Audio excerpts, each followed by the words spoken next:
By the end of this video, you will know how to get similar artists on Spotify, see why this is important for your music, have a better idea of what the metrics are that determine how to get similar artists on Spotify. But first, please feel free to subscribe to Krannaken TV for more videos like this one. Also, don't forget to smash both the like button and the bell. If you hit that bell, you will be notified of all new videos on Krannaken TV as soon as they are published.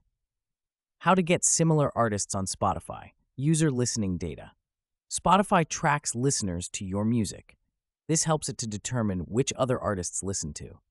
Therefore, if data shows that if enough listeners are also listening to another artist, that similarity must be clear. It makes sense because it keeps people on Spotify for longer. Therefore, it means that free members can experience more advertising. I believe the brunt of Spotify's listeners are free members. Not everyone has the money to invest in a Spotify account. Audio features analysis. Spotify also uses other information such as the tempo, key, mode, time signature, loudness, energy, danceability of your music. Is it similar to that of another artist? Would listeners of a similar artist be interested in this music? Spotify believe it would. Also, we are asked in digital distribution services such as DistroKid to determine which genre our music fits into. Therefore, Spotify will categorize it before it goes live. Collaborative filtering to get similar artists on Spotify.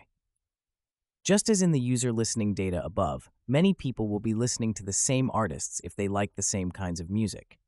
If people who listen to Bon Jovi also listen to Europe, Spotify will suggest Europe to other listeners of Bon Jovi who perhaps don't know anything about Europe. But TW, I know that many of you will know who Europe are. I'm not referring to the place. Europe and Bon Jovi had a significant rivalry in the late 1980s. I think Bon Jovi is much bigger, but if you like Jovi, you'll also enjoy Europe. Using natural language processing, NLP. Did you know that Spotify also analyzes text data from various other sources? This includes social media, news articles, blogs, and more. This enables the technology to understand the context in which artists are mentioned. Therefore, it helps in identifying artists that are talked about together or are part of the same musical conversation. The connection between Europe and Bon Jovi is clear in this video. Therefore, it strengthens the similarity that these bands have. Genre and metadata tagging. Digital distribution services will add meta information such as tags to new music. Therefore, just as I said before, if someone is into drum and bass, it will also suggest other drum and bass artists as being similar purely because they are both drum and bass artists. It is important in music that you niche right down. For instance, in our music, we make instrumental electronic music. I don't do lyrics. For me, the beauty of a track is in its instrumentation. Therefore, I prefer music that is abstract and that doesn't have lyrics that will very often restrict the listener to one story or one meaning. For me, it's best to have music that is completely instrumental so that the listener sees their own meaning to your music. Our music doesn't really have meaning, it's just about the sound. Collaborations and remixes. Artists who collaborate with each other or remix each other's tracks are often considered similar. Spotify tracks these collaborations to identify related artists.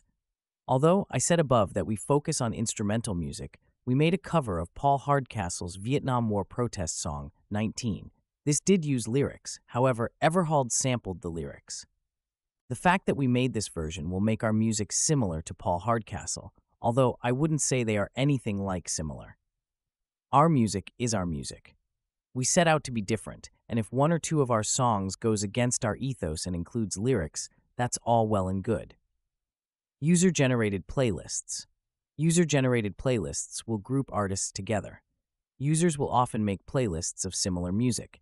Therefore, they categorize the music for Spotify. This adds the connection between similar artists. If many playlists feature both Bon Jovi and Europe, it adds a strong signal of similarity. Some playlists may be genre-specific and some may be time-specific. Others may even be geographic-specific.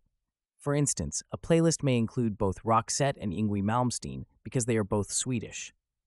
The music is much different. While Roxette make rock ballads, Yngwie Malmsteen is a guitar genius. I'm sure there are patriotic Swedes out there who will listen to both, but the connection is nothing to do with genre. Conclusion. So you see, there are many different factors that determine similar artists. From what we've seen today, we have learned that it's only a matter of time. With the different ways that Spotify uses to get similar artists, it's just about focusing on generating streams. Have you got your free copy of the complete guide to music marketing yet? With expert advice, resources, and aha moments, this really is a must-have. Plus, it's free for now. I'm going to make it available as a paperback, as an audiobook, and as a Kindle ebook in the run-up to Christmas. So make sure it's on your Christmas list for 2024. Please don't forget to like, comment, and subscribe. When you subscribe, please also hit the bell so that you are notified as and when a new video is available right here on Krannaken TV. I will see you in the next video.